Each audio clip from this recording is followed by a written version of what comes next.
À mi-chemin entre la modernité vibrante d'Abidjan et la tranquillité poussiéreuse du village de Kouakro, se tissait une histoire d'amour, de mystère et de jalousie.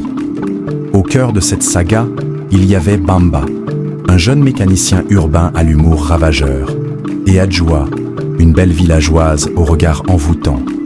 Leur histoire aurait pu être simple, mais le destin avait un sens du spectacle. Mais d'abord, abonne-toi pour ne pas rater mes prochaines vidéos. Tout commença lorsqu'Adjoua quitta son village pour la ville afin de rendre visite à sa tante. Elle ne tarda pas à croiser la route de Bamba, qui tomba instantanément sous son charme.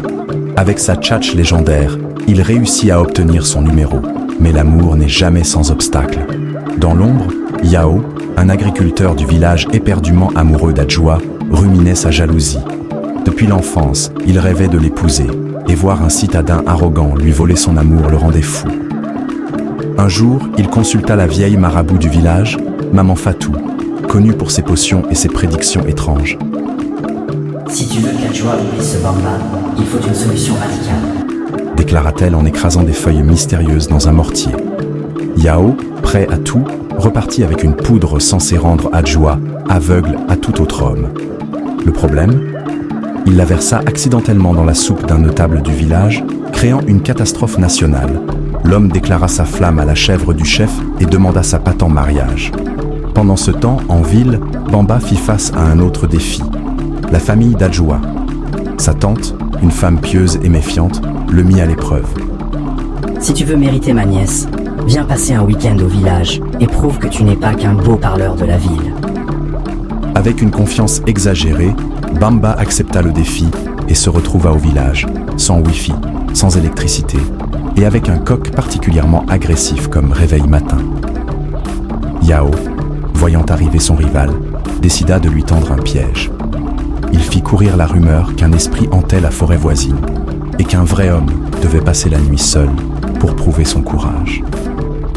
Poussé par l'orgueil, et un peu par l'amour, Bamba releva le défi. La nuit venue, installé sous un fromager inquiétant, il entendit des bruits étranges, des cris lointains, des ombres mouvantes. Son cœur battait la chamade. Soudain, une silhouette encapuchonnée surgit en hurlant. Sans réfléchir, Bamba attrapa une casserole qu'il avait emportée et la lança de toutes ses forces. Un cri de douleur suivit. Le lendemain matin, le village découvrit Yao, une bosse énorme sur la tête, grognant de douleur. Le plan avait échoué. Finalement, la vérité éclata.